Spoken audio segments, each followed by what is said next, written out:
गुरु जी प्रणाम। गुरु जी एक सवाल है मन में आपसे पूछना चाहते हैं जी। मनुष्य जैसे आदमी है, ठीक है, वो कुछ भी कर रहा है जी। लेकिन अंततः उसको चाहिए पैसा। जी। कुल मिलाकर के आप जितने भी कर्म करते हैं, जो भी करते हैं, जी। लास्ट में इस कलयुग की सच्चाई यही है कि आपको चाहिए पैसा। जी। अब आदमी हर तरीके से प्रयास करता है। जी। 24 घंटा उसके दिमाग में चलता रहता है कि मैं ये कर लूँगा, वो कर लूँगा, इस तरीके से पैसा आ जाएगा, लेकिन ऐसा कुछ होता नहीं है। ज़्यादा प्रयास करने के बाद भी हताशा ही लगती है। तो ऐसा क्यों होता है महाराज जी? देखो, ये जो धन होता है और जो शारीरिक सुख होता है जी। ये सब पहले से तय होता है। जब आप धरती पे आए, जिस दिन आपका धरती पे जन्म हुआ जी। उसी दिन से आपका सब तय हो गया। कब आपको क्या प्राप्त होना है जी। कब आपके लाइफ से क्या जाना है जी। कब आपको क्या मिलना है, वो सब तय हो चुका है। सिर्फ मनुष्य का कर्म होता है अच्छी दिशा में कर्म करना। मतलब आपको एक अच्छी दिशा में हमेशा काम करना चाहिए। उससे कितना आपको मिल रहा है, कितना नहीं मिल रहा है, वो जो भी प्राप्त हो रहा है उसमें अगर मनुष्य संतुष्ट है तो वही ओरिजिनलिटी है। बाकी ज़्यादा सोचने से, ज़्यादा दौड़ने से, यदि व्यक्ति ऐसा सोच रहा है कि मैं बहुत ज़्यादा धन कमाना चाहता है, बहुत ज़्यादा घूमना चाहता है, बहुत ज़्यादा घूम रहा है, बहुत ज़्यादा परेशान है, तो उसे ज़्यादा धन नहीं प्राप्त होगा। क्योंकि अगर धन प्राप्त होना होता तो पहले से आपको हो जाता। क्योंकि ये धन जो सुख और दुख यही तो कर्मों के एहसास हैं। अगर व्यक्ति पास धन नहीं होता, धन नहीं रहता है, तभी तो उसे एहसास होता है कि काश आज मेरे पास धन होता। मान लीजिए आप पैदल जा रहे हो, कोई फॉर्च्यूनर में जा रहा है, बड़ी गाड़ी में जा रहा है, तो आपको ये एहसास होगा ना कि काश मेरे पास भी ये होता। ये कर्मों के एहसास है, ये मजाक नहीं है। लोग यहाँ कर्म भोगने आए हैं। अपना अपना जो जो कर्म किया है, जो गाड़ी पे घूमने का कर्म किया है वो गाड़ी पे घूम रहा है, जो पैदल घूमने का कर्म किया है वो पैदल घूम रहा है। अच्छा। जो पैदल घूमने का भी कर्म नहीं किया है वो अपंग है, उसके दोनों पैर नहीं है। अब आप सोचो कि मतलब हर एक व्यक्ति का सब पहले से तय है, इसलिए ये जो भी मिले उसमें संतुष्ट रहना चाहिए। एक सवाल और आ गया इसी बात पे चलते चलते, एक सवाल मेरे मन में और आ गया। अभी आपने कहा कि अपने कर्मों का फल जी। अब आप देख सकते हैं जैसे कि हमारा देश जी, हमारा देश गरीब नहीं है, किसी भी प्रकार से गरीब नहीं है, ठीक है। अब यहाँ क्या है, कुछ लोगों के पास एक साथ संगठित मात्रा में मतलब इतना पैसा है कि वो चाहे तो बहुत कुछ कर सकते हैं, और जो गरीब है वो एकदम उसके पास कुछ नहीं है। और कई लोग ऐसे भी हैं जिनके पास बहुत पैसा है पर वो गलत कर्म से आ रहा है उनके पास।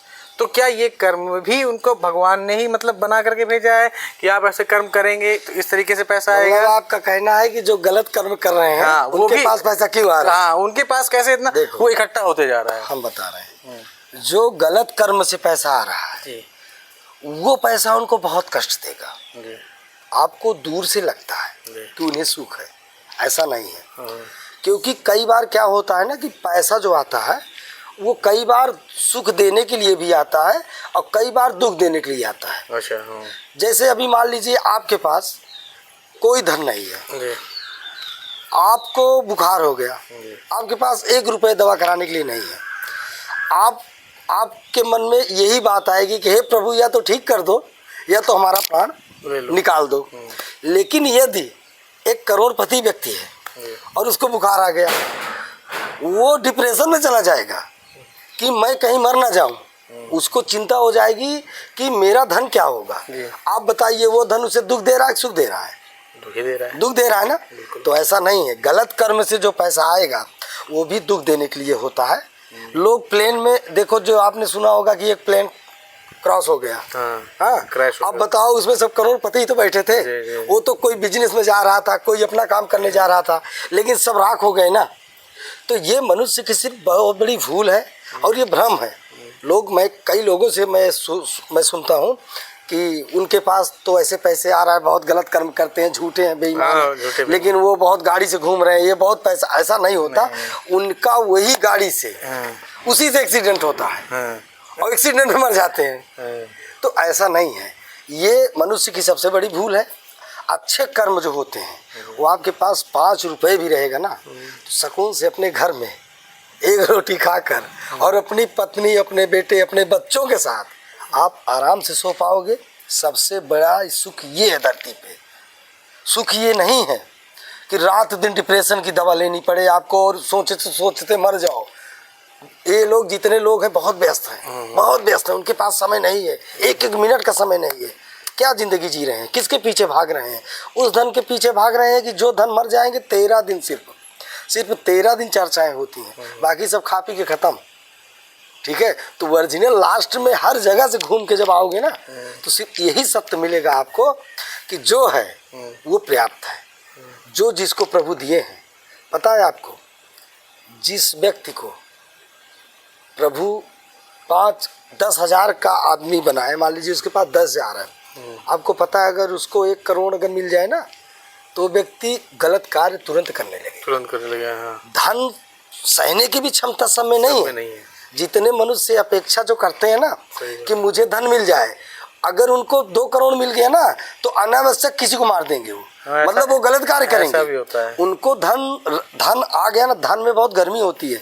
ये जो लक्ष्मी है ना, लक्ष्मी अगर आ गई ना तो पहले तो बुद्धि जो है ना, अगर आपका कर्म अच्छा है तो बुद्धि सही होगी, अगर कर्म गलत है तो वहाँ बुद्धि गलत हो जाएगी, आप गलत कार्य करना स्टार्ट कर देंगे और आपको ही कष्ट मिल जाएगा। तो लक्ष्मी के द्वारा कष्ट भी मिलता है और आनंद भी मिलता है। ठीक है, इसलिए सबको बर्दाश्त करने की क्षमता नहीं होती है। जिसको जितना है उतना वो प्रभु उसको दिए हैं। ठीक है, अब आपके सर पे 50 किलो लेकर चलने का भार है आपको कि आप चल सकते हो। आपको 500 किलो जब आपके सर पे धर दिया जाएगा तो आप बैठ जाओगे ना, गिर जाओगे ना। तो बिल्कुल सेम वैसा है। लोग चाहते तो हैं कि हम बहुत बड़े प्लेन पे घूमें, बहुत पैसा हो, हम करोड़पति हो जाएं, लेकिन अभी सत्यता पे उनको उस पोजीशन पे बैठा दो ना तो कुछ नहीं कर पाएंगे। अनावश्यक वो काम करेंगे, सिर्फ वो अनावश्यक काम करेंगे। एक भी सही कार्य वो नहीं कर पाएंगे। आपने समझाया ना, इसका एकदम उदाहरण भी मेरे सामने स्पष्ट हो गया है। स्पष्ट हो गया ना? बिल्कुल बिल्कुल। अभी क्या हुआ कि जैसे हाईवे बन रहा था, अब कई लोगों के खेत उसमें चले गए। हाँ। सरकार से पैसा मिला, अच्छा खासा अमाउंट मिला उनको। अब गाड़ी निकलवा लिए। सबसे पहला काम गाड़ी। बढ़िया है कि स्कॉर्पियो, ठीक है। घर बनवा लिए, पैसा खत्म हो गया। अब बताइए, अब वो गाड़ी खड़ी है उनके पास, बताइए, उसमें तेल लाने का भी पैसा नहीं है। अब गाड़ी खड़ी है, शौक पूरा कर लिए, अब बैठे हैं, फिर से आए, अब फिर वही प्रार्थना करेंगे, हे प्रभु कहीं से दे दो। अब सोचो, तो व्यक्ति को ना धन आए ना अच्छा कार्य नहीं कर पाते। इसलिए जब आप बहुत ही मेहनत से, बहुत सत्य के साथ जब चलोगे ना तो आपका बहुत ही अच्छा समय आएगा और थोड़े में ही बहुत सुख मिलेगा। पूरी जिंदगी जियोगे और बुजुर्ग होकर जब प्राण निकलने लगेगा ना तो बड़े सुख से निकलेगा और फिर धरती पे आओगे। ठीक है, ये पोजीशन जो होती है ना, पावर, तो वहाँ से मिलती है। आदमी को बस कर्म, नहीं कुछ नहीं है, वो गलत बात है। कोई अगर ये बोले कि मैं कर्म कर प्राप्त किया ना, हाँ ये करना है आपको कि जब आपको प्रभु देकर भेजते हैं तो उसी प्रकार का आपका माइंड होता है। फिर आप उसी प्रकार का काम करेंगे। भाई किसी को डीएम बनना है तो बच्चा छोटेपन से वो ऐसा काम करने लगेगा। अब बताइए, कोई बहेतु हो, मान लीजिए +2 में पढ़ रहा है, बहेतु है, कभी डीएम बन सकता है क्या? तो ऐसा नहीं है, वो सब कर्म है। ठीक है, आप कहीं भी जाके देखेंगे ना तो हर जगह आपको यही निकलेगा, सब प्रभु का है। ये लास्ट में यही, जब आपको पता है लास्ट में ये मनुष्य को पता है तो फिर डरना क्या यार। जितना दिन का जिंदगी है हंस के जियो, जो है उसको खाओ पियो मस्त रहो, किसी का दिल मत दुखाओ, प्रभु का कार्य करो और हाथ जोड़ के प्रभु की प्रार्थना करो, यही तो जिंदगी है।